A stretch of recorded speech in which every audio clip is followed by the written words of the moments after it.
E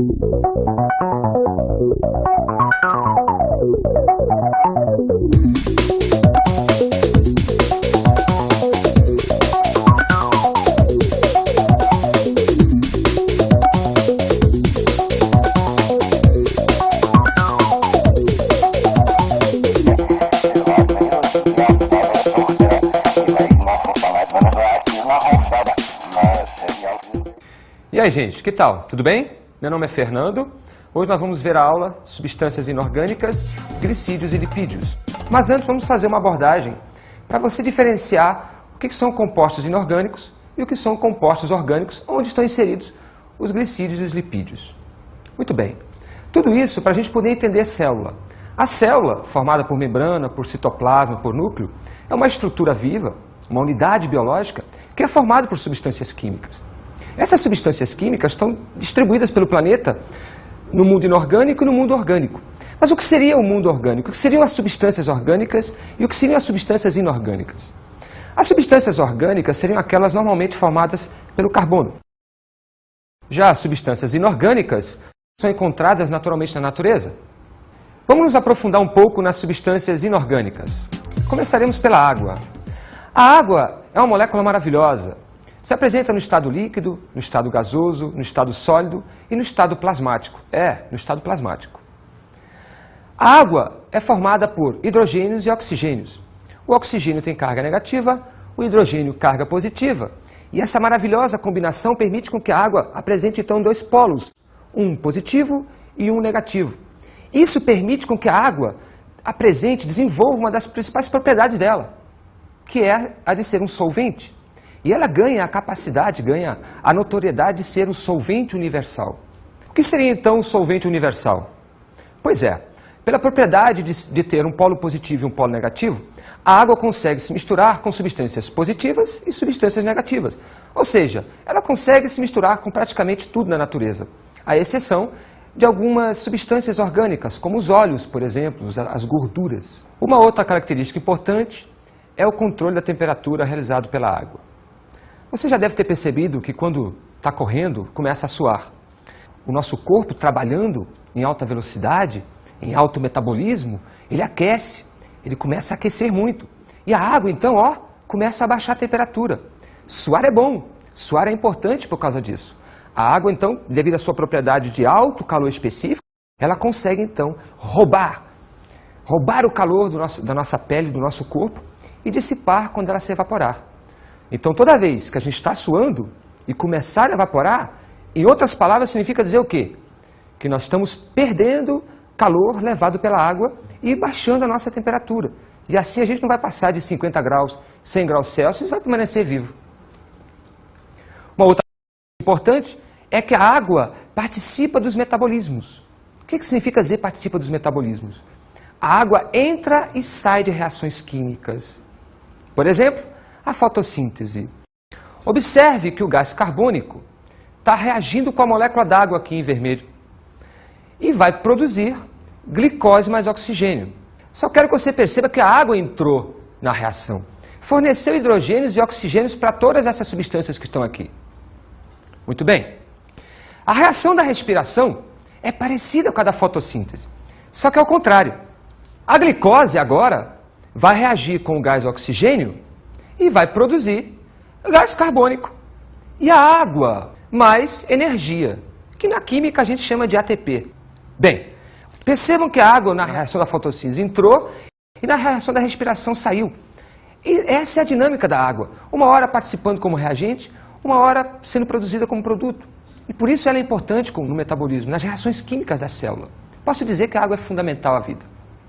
Uma outra característica interessante é que a água integra os fluidos dos organismos.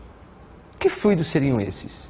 Imagina a vida sem sangue, sem lágrima, sem suor, sem citoplasma, sem linfa, sem urina. É quase humanamente impossível pensar os organismos sem essas características, sem esses fluidos. E pode ter certeza, a água integra todos eles. E vamos entrar nos sais minerais. Os sais minerais são diversos. Existe o cálcio, existe o ferro, existe o enxofre, enfim. São substâncias químicas que são necessárias, essenciais à nossa vida, à nossa saúde.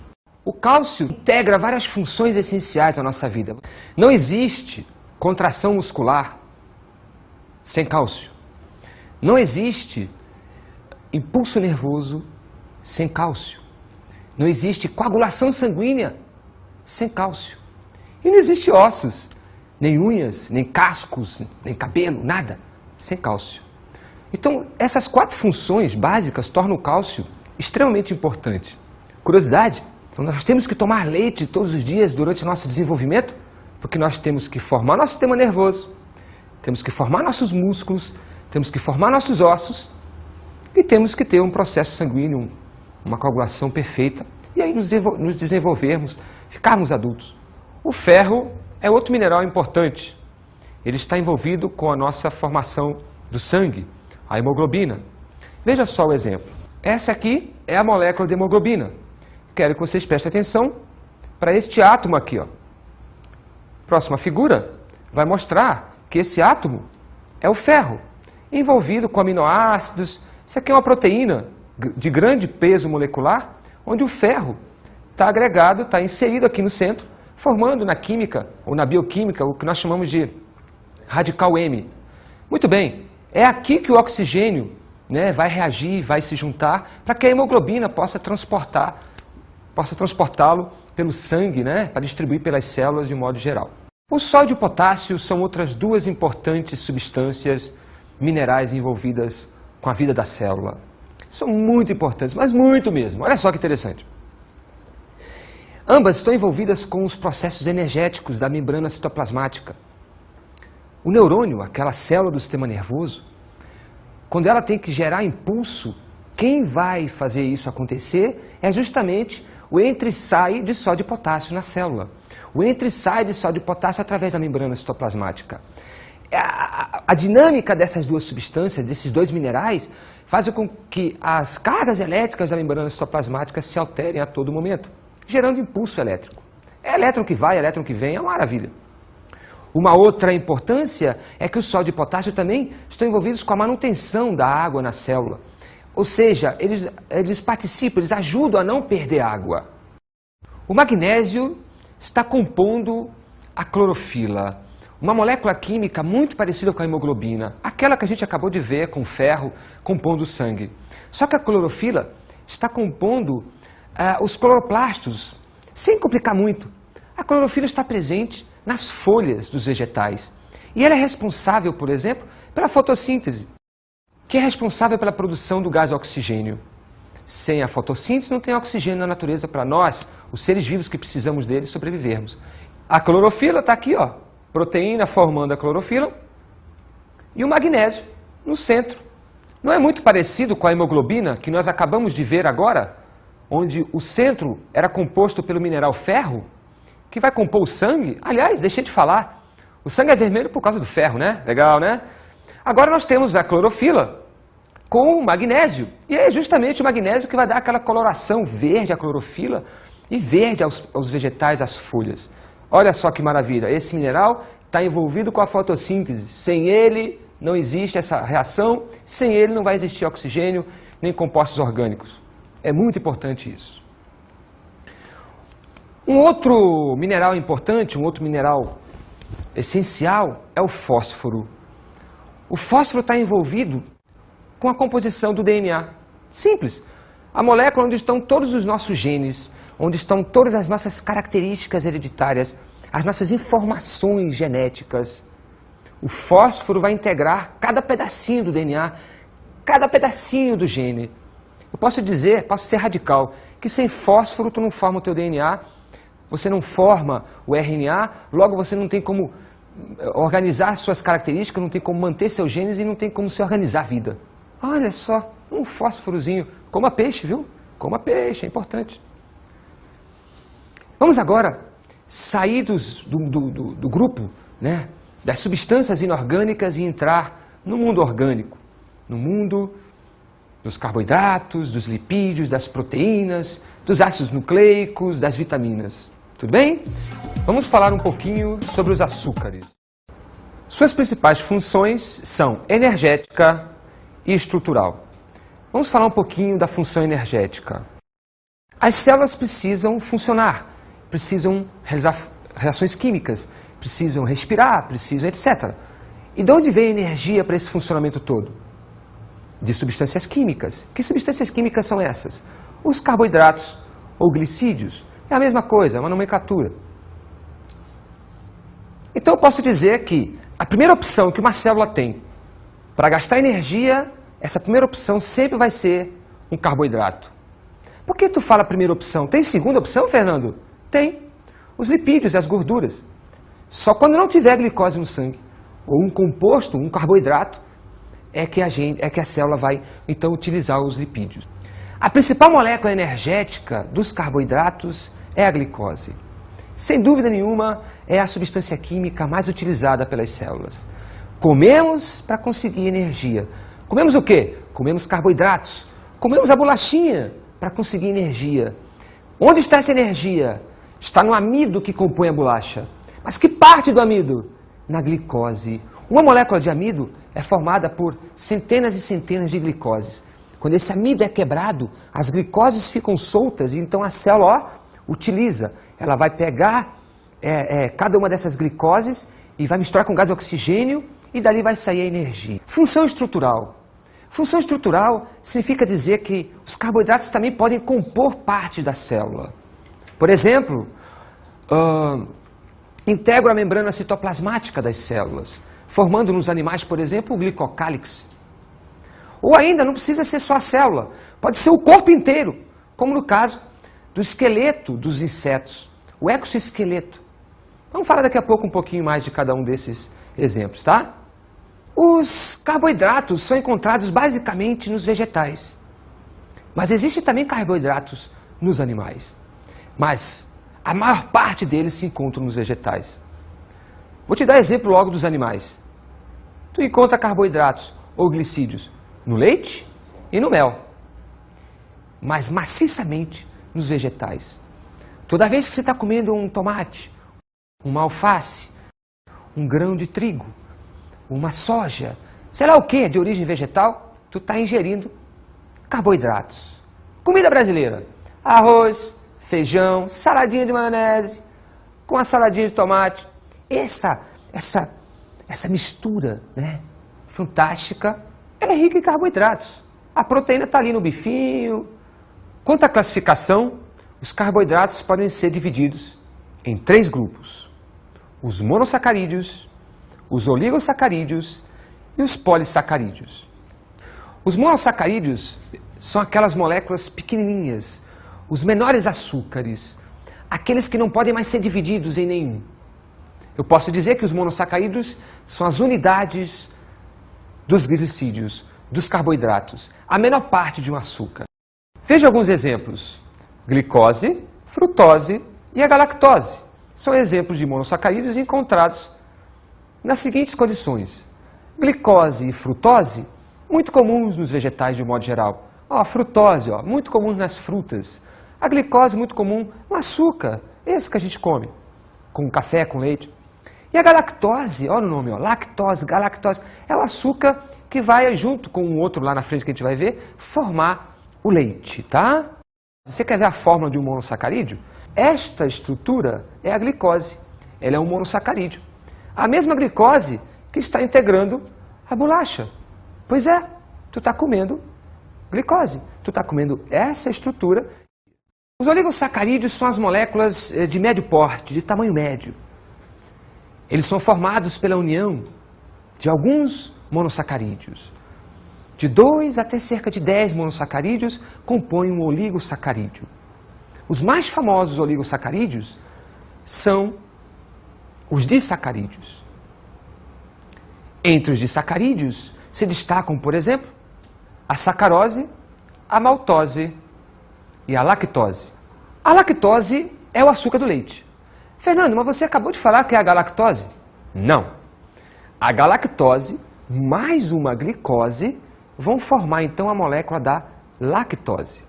Lembra-te, eu estou falando dos oligosacarídeos, especificamente dos disacarídeos, formado por 2 monossacarídeos, 2. No caso da lactose, é uma glicose com a galactose grudando, formando a lactose. Esse açúcar que vai dar o doce e as características do leite. Um outro açúcar é a sacarose. Esse do açúcar cristal. Mas, Fernando, tu acabou de falar que a sacarose, que a glicose, que é o açúcar, que é o glicídio que se encontra no açúcar cristal.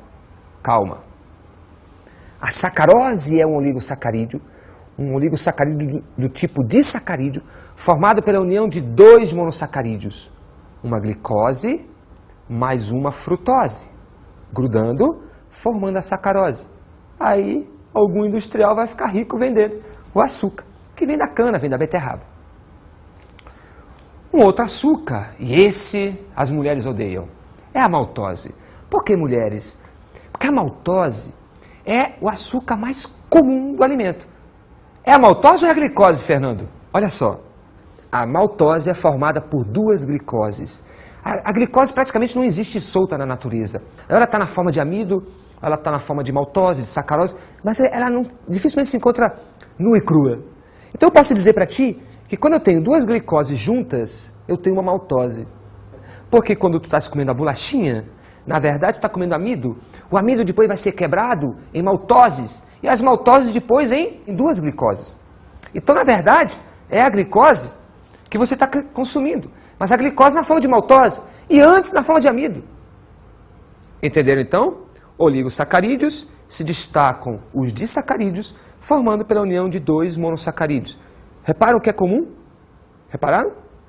Glicose é comum nos três exemplos, tudo bem? Variando depois a galactose, a frutose e outra glicose. Os polissacarídeos constituem a última parte da classificação dos carboidratos. Os polissacarídeos são os açúcares gigantes, mega, são formados por milhares de glicoses. Destaca-se aí o amido, a celulose, o glicogênio e a quitina, que se dividem tanto em função energética quanto função estrutural. Vamos ver.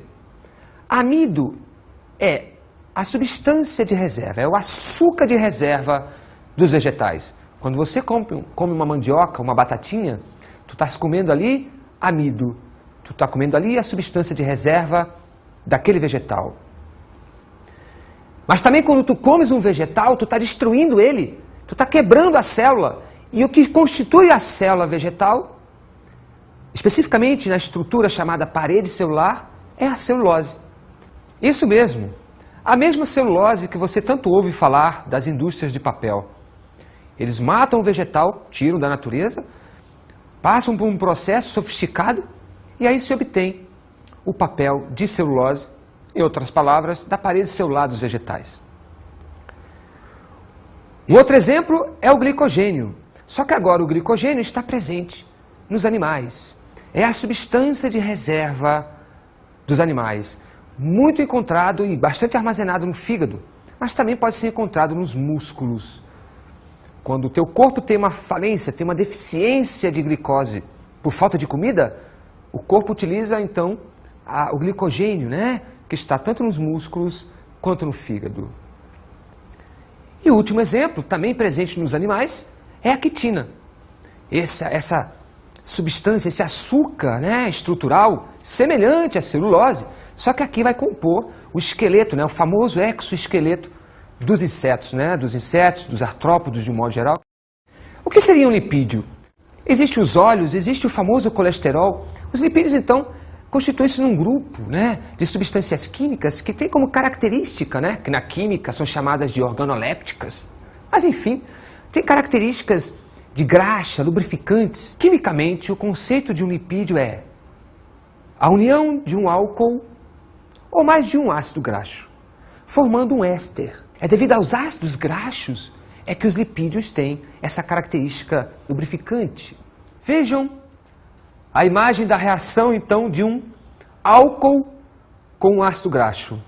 Tudo bem? Vejam que temos aí um álcool chamado glicerol, unido a 3 ácidos graxos, formando o famoso triglicerídeo. Atenção para os 3 oxigênios que se formam entre os 2 carbonos do álcool e dos ácidos graxos, caracterizando então o éster. onde existem as fontes dos lipídios. A carne é uma fonte de lipídios, onde se encontram as gorduras, por exemplo. Uma outra fonte são os óleos vegetais. As sementes, né, dos vegetais apresentam bastante óleo. Outra fonte seria o leite e seus derivados. A nata do leite, muito rica em lipídios, muito rica em gordura. Daí, desenvolver o leite desnatado, justamente para eliminar esse excesso de gordura para as dietas, né, das pessoas.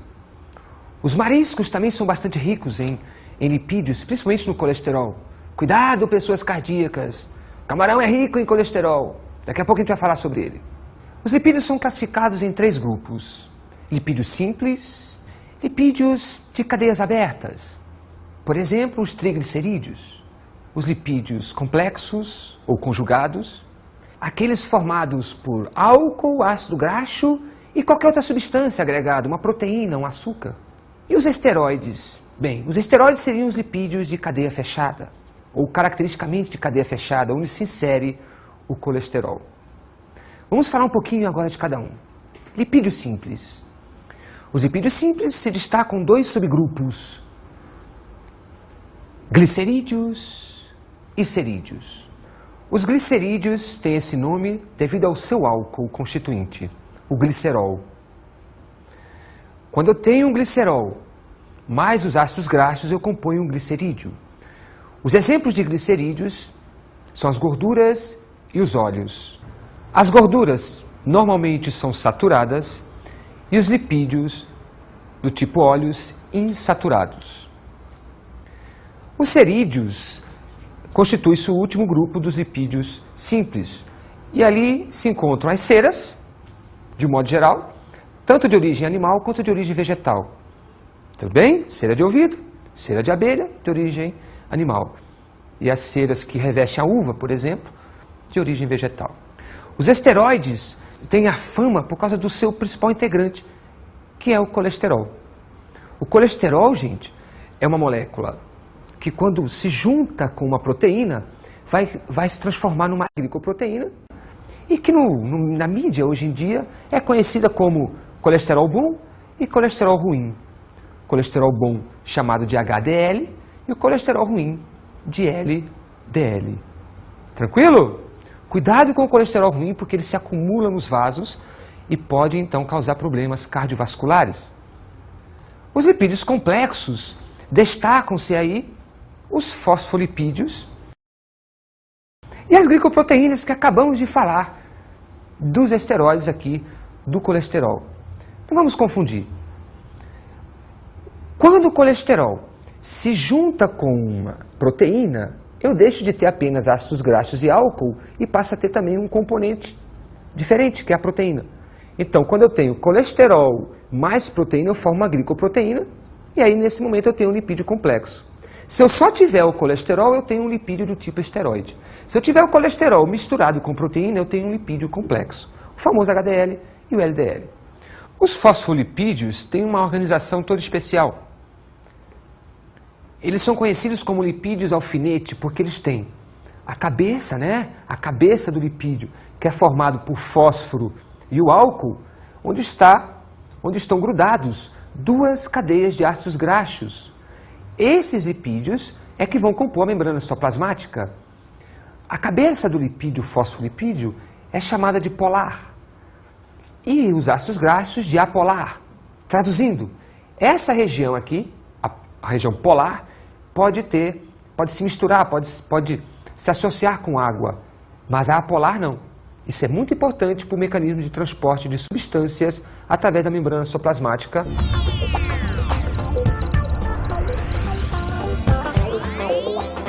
Assistir ao filme Super Size Me, que fala da trajetória de um pesquisador que durante um mês se alimentou 100% de sanduíches e o que aconteceu foi que ele ficou extremamente obeso e com sérios problemas cardiovasculares. Veja o filme que é extremamente interessante. Depois também você pode fazer uma pesquisa do colesterol e os hormônios do corpo humano.